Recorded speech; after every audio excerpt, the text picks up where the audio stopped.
Going into 2021 for the Carolina Panthers, they looked primed to at least have a solid foundation under Matt Rhule, his rule. So when you look at the Panthers defensively, they were pretty loaded. In the secondary, you had corners like Dante Jackson and CJ Henderson. And then in the draft, Matt Rhule went out to, once again, go on defense and select in the first round, JC Horn at corner. And then you had a pretty good linebacking duo of Hassan Reddick and Shaq Thompson. But then you get to the questions. You had questions about your quarterback position, because in 2020, they got Teddy Bridgewater. They signed Teddy Bridgewater to this big deal, and you expect them to have, some good results. But then you didn't. They didn't get anything positive from Teddy Bridgewater in 2020. And as a result, he was switching starting duties with a former XFL quarterback, PJ Walker. So the Panthers went 5-11 in 2020, and going into the offseason last year, questions remained about the potential of the offense. So they traded away Teddy Bridgewater to ease those questions, and in return, the Panthers went out to talk to the Jets, say, hey, can we get Sam Darnold off your hands? I know you're trying to get Sam Darnold off your hands, so why not give him to us? So they gave the Panthers got Sam Darnold from the Jets, who were aware,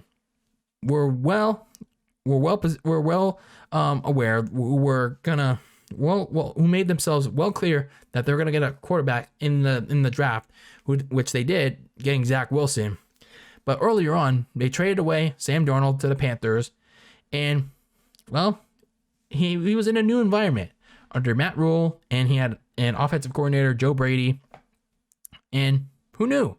I mean, was it going to be the Sam Darnold that was going to be seeing ghosts like he did in New York? Or would it be a new Sam Darnold that was going to be, pretty solid? I mean, sure, there were going to be questions, but those questions were about to be answered in 2021. Fortunately for Carolina, Sam Darnold did a good job leading the team to a 3-0 start. Darnold looked more poised with his throws, more comfortable with a more solid receiving core in DJ Moore, and he also had his former Jets teammate, Robbie Anderson. The defense was also pretty damn good during this 3-0 start. They quickly re-established themselves as one of the better pass rushing defensive lines in the league. But the thing was, JC Horn in the secondary was only available for that 3-0 stretch. But he made an immediate impact opposite Dante Jackson. Here's where things went off the rails for Carolina during this latest season. They lost to the Dallas Cowboys in week 4. I mean, yeah, the Sam Darnold, it wasn't until the second half where he started to go off. But then again, prior to that, he wasn't doing very well. The Panthers lose that game, and then after that Cowboys game, things completely fell off the rails. The offense as a whole, completely the most. Sam Darnold looked like the scared quarterback that was seeing ghosts, just like he was in New York, throwing multiple interceptions on a weekly basis, failing to secure the football as a whole. I think it was during the Minnesota Vikings game where he was missing a lot of his passes, and he pretty much cost the Panthers a game against the Minnesota Vikings in overtime. And Darnold also got injured during this time. And yes, during this time as well, Carolina was like, fuck it. We're going to sign our former MVP that took us to the Super Bowl 50, where we ended up losing to the Denver Broncos and Peyton Manning. We're going to re-sign back Cam Newton. And, I gotta admit, I guess Cam Newton, he did pretty okay during the one time against the Arizona Cardinals. But let's keep things in perspective. The Cardinals didn't have Kyler Murray. They didn't have DeAndre Hopkins. They were also missing a couple key players on defense in that blowout win. Win for the Panthers. So for Cam Newton to say, I'm back. Yeah, he certainly proved that he was back to being a washed ass bum the next week. So yeah, Cam Newton certainly wasn't the answer to being the starter. He would continue to do pretty much what Teddy Bridgewater was doing last year, the previous year, switching on and off starting roles with PJ Walker.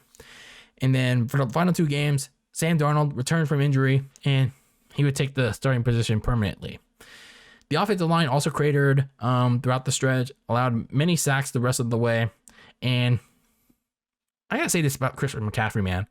He is a good running back, but man, he's just like Saquon Barkley. He is just so injury prone. His season, once again, cut short. This time by hamstring and ankle injuries. It's very disappointing for Christian McCaffrey. He just can't stay healthy. And Joe Brady, scapegoated. The offensive coordinator that was supposed to help Sam Darnold, he actually did for at least 3 games, but whatever reason, he just stopped producing. And he was scapegoated by Matt Rhule, who pretty much was like mismanaging the quarterback situation in and of itself. And Joe Brady was fired during the team's bye week. Yeah. So the Panther season, not great. Not great at all. Pretty much a massive disappointment. Sam Darnold, terrible. The offensive line, bad. Christian McCaffrey, his season cut short yet again. The Panthers, I think they only won 2 games. And those were late in the season. Yikes. On a positive note, they did get Stephon Gilmore from the Patriots. And he became a key cog to that Panthers defense. He tried to keep that thing afloat as a shadow corner. And going back to that defensive line. The defense was okay with Hassan Reddick, Brian Burns, and also what was his name?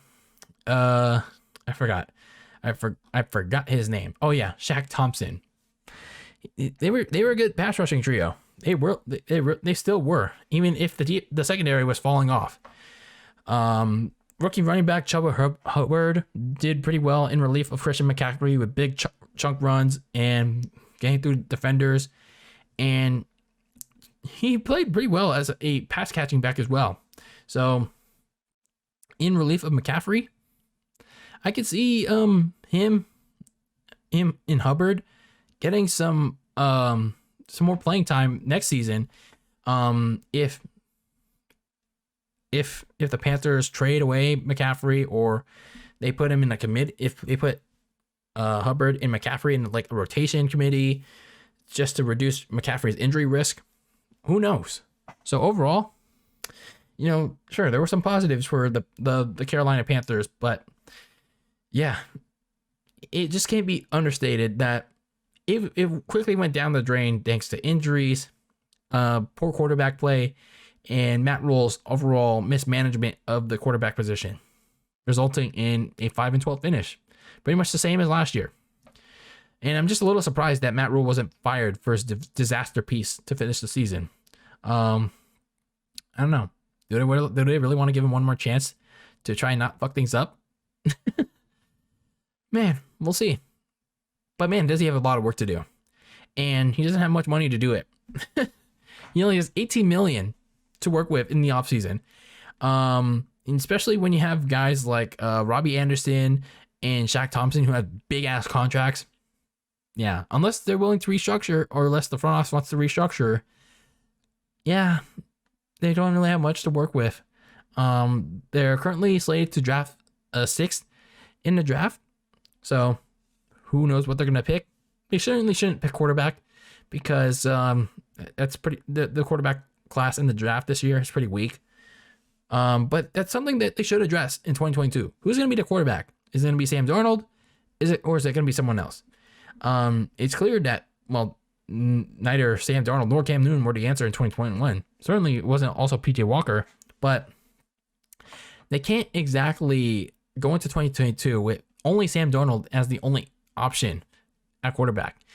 But they also can't release Sam Darnold because the dumbasses in the front office decided to pick up his 5th-year option when they traded him for last year. So, yeah, you're pretty much stuck with him. I don't know what you're going to do. Like, do you go and trade for someone like Jimmy Garoppolo? Do you go and try to go for someone? Do you try to go for the home run swing like Aaron Rodgers? But even if you want to go for that home run swing, you don't have draft capital to take a flyer on that big starting quarterback. So yeah, what do you do? What do you do if you're Carolina? If you want a starting quarterback, like, god damn, I guess you just gotta ride it out with Sam Darnold. I really think you gotta. But if you're going to ride it out with Sam Darnold, you got to get an offensive line. That offensive line needs to be rehauled, especially in the interior, allowing 50-plus sacks all season long. And if they didn't do anything to fix it, it's inexcusable. It's going to be inexcusable for Sam Darnold or whoever's going to be under center. They're probably not going to find a quality guard or in free agency. There's plenty of good linemen in the draft that's going to be startable in week 1. They got to re-sign Dante Jackson, their corner. He had a good 2021 before he went down with injury, but when he was relatively healthy, pretty damn good. So it remains to be seen what his market's going to be. He's a free agent, but the Panthers should re-sign him. They should re-sign him again at the most reasonable amount. Sign him back and solidify Matt Rhule's strong defense. So overall, Panthers crashed and burned in 2021 because they seemed like they picked the right quarterback for Darnold in Sam Darnold, but then they realized they didn't. I mean, let's face it, Sam Darnold did have a good start, 3-0, but then we eventually saw Sam Darnold's deficiencies come back to haunt him yet again, and it derailed the entire team as a result. And the offensive line didn't help matters either. The Panthers gotta decide this offseason if they want to keep him around. In my opinion, they probably have to. They don't have a choice. But if they don't want to keep him around, they have to find a way to get rid of him. Either way, for as good as a defense Matt Rhule may have with this rule, 2021 showed that the rule micromanaged his quarterbacks if things don't go according.